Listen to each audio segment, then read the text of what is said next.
Good evening and welcome.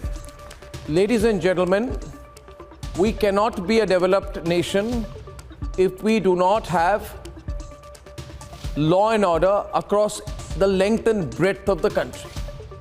Therefore, it becomes our duty as citizens, in my view, and I'm saying this clearly on the nation's sharpest opinion, to have an absolutely zero tolerance approach towards lawbreakers, gangsters, dacoits, murderers, rapists, extortionists. They cannot get protection through direct or indirect means. If we do that, and if that is our approach, then we are actually encouraging the degradation of social life. And if that enters our political life, then we can be as economically prosperous as we possibly can be, but we will not be a truly great nation. Which is why I find it totally surprising that over the last 36 hours, various political parties have been doing everything conceivably possible to oppose Yogi Adityanath's drive against the mafia in Uttar Pradesh. I want any of them to answer just one question to me tonight. Can they deny? And you don't have to live in Noida, you don't have to live in Ghaziabad, you don't have to live in Lucknow, you don't have to live in Uttar Pradesh, in Kanpur to answer this question. Has law and order been an issue in Uttar Pradesh for decades or not? You can have political games over it. But the fact is, has there been an established mafia in Uttar Pradesh or not? Is that one of the biggest roadblocks against the development of the state or not? Has the mafia been integrated into the politics of Uttar Pradesh over decades now, almost till a point where it was seen to be a part of life? And now when there is a genuine attempt to crush it, to eliminate it, because you can't negotiate with gangsters, why politicize it? And which is why I am addressing Asaduddin Owaisi tonight. Asaduddin Owaisi is a lawyer. He should be the last person to be speaking this kind of despicable language. Asaduddin Owaisi should start thinking before trying to communalize, openly communalize the killing of a gangster, the son of a gangster, and give it some kind of an anti-minority angle. In fact, not some kind of an anti-minority angle. He's quite clear. He is saying that Atiq Ahmed and Atiq Ahmed's mafia group is being targeted because of Atiq Ahmed's religion. He has gone to the extent of not suggesting but saying that Atiq Ahmed's son, the sharpshooter who carried out an open killing of an innocent man in February, he's saying that Atiq Ahmed's son, was killed because he's a Muslim. Now that is horrible. To even put that kind of a construction in the public domain is itself, in my view, an act of criminality. You say that you are sworn to the Constitution of India as a member of Parliament. You vowed to preserve the Constitution, but in the public domain you make the most irresponsible comments like that, which can have an impact in terms of inciting public opinion. And is this all that we want to do in this country, viewers? To divide, to polarize, to go down to what we think is the lowest common denominator, and tell the minorities in this country that, look here, Atiq Ahmed is targeted because he's a member of the minority community. In other words, you are saying that there should be a justification of everything that Atiq Ahmed did. Ladies and gentlemen, this is perverted logic. Akhilesh says the BJP doesn't want bhaichara.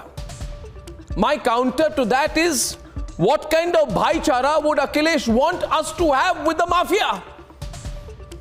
What are you saying, Akhilesh Yadav? Akhilesh, you and I are from the same generation. What are you saying? Akhilesh, I'm addressing you. What would you want the younger generation, Akhilesh, to have in this country? What kind of a country should we bequeath them? One in which there is bhaichara with the mafia? Is that what you want? Is that why you came into politics, Akhilesh? Another member of parliament says Asad's encounter is the result of Ram Rajya. And my question is, what does Ram Rajya have to do with it? Why this deliberate referencing to Ram Rajya? Because you are trying to make the campaign against the mafia into a campaign for a religion or against a religion. Is that how we should see things? Should we look at Chota Rajan and Dawood Ibrahim on the basis of their religions? Is this the extent to which we will go? Ladies and gentlemen, over the last 24 hours, there has been a sympathy campaign that has been carried out for Asad Ahmed and his son in the Lutyens media. There are certain portals which talks about how this man, Asad Ahmed's son, who carried out the killing of an innocent man and who was eliminated, how he was an aspiring lawyer. I am reminded much of the same way in which terrorists in Kashmir were eulogized by members of the Lutyens media.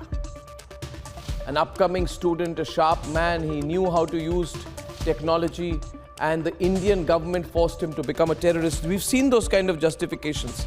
There are sympathy campaigns for Asad, calling him a 12th pass who wanted to pursue law, who went and said that he was some kind of a first-time offender who had no criminal record. Ladies and gentlemen, it's very clear. There's a profound sympathy campaign that the Lutyens media has been carrying out for the mafia. Why? Let me tell you why, viewers, and I'll cut the chase. Because they have a problem with Yogi Adityanath. It doesn't matter what he does. It doesn't matter whether Yogi Adityanath's attempt to clean the mafia out of Uttar Pradesh, to clean up the situation in Uttar Pradesh, bring in industry, is doing incredible things for the state. What matters is that Yogi Adityanath is doing it. Therefore, I say the people who look at everything, development, governance, through the lens of religion, through the lens of politics, have got it all wrong. And that is my view on the nation's sharpest opinion. Ladies and gentlemen, now let's debate.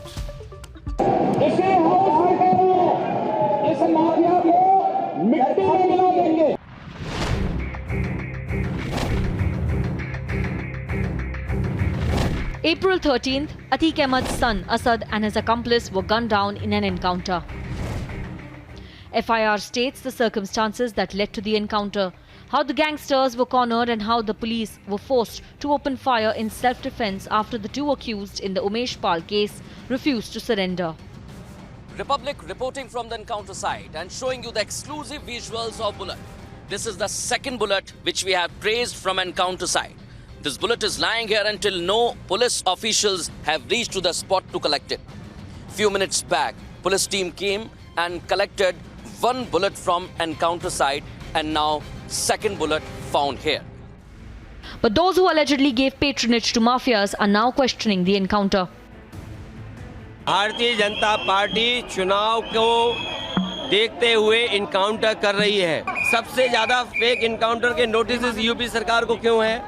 सबसे ज्यादा जो custodial death UP में क्यों है? And those who were silent when Umesh Pal was murdered by mafia in broad daylight are now trying to punch holes into the encounter. Government से तो कोई नहीं कहा अभी तक, प्रशासन से, कि वो जो एक्यूज की फोटो है उसी की है, मगर फोटो दिखाया जा रहा है कि एक लड़का है गोरा सर का, उसके हाथ में वेपन है। जब आपके पास वीडियो एविडेंस है तो आप उसको सजा दिला सकते थे ना। अब हम आज ही पूछ रहे हैं कि क्या वो उसी लड़के की फोटो है जिसको एनकाउंटर में उसकी मौत हो गई। The politicians seem to be in a race to appease by injecting a communal angle to encounter. Junaid और नसीर के मारने वालों को भी गोली मारोगे? बताओ बीजेपी वालों, जुनैद और नसीर को जिसने मारा तुम उसका भी एनकाउंटर करोगे? नहीं करोगे तुम। इसलिए नहीं करोगे क्योंकि तुम मजहब के नाम पर एनकाउंटर करते हो। The attempt to give communal color to justify breaking the law is a pattern. Encounter जिस जगह पर हुआ वहाँ पर जब इनकी लाशें हम देखते हैं, इनकी डेड बॉडीज देखते हैं, तो इनके बॉडीज के ऊपर शूज़ हैं, हाथों में घड़ी है, रिस्ट बैंड है और बेल्ट है। तो ये बड़ी ताज्जुब की बात है कि इतने कपड़े पहनकर ये लोग भागने में कामयाब हुए। हमने सोनिया गांधी जी से बात करी, सोनिया गांधी जी को उस हादसे की हमने तस्वीरें दिखाई तो उनके आंसू फूट पड़े। Is appeasement above the crackdown on mafia for some political parties? Let's debate.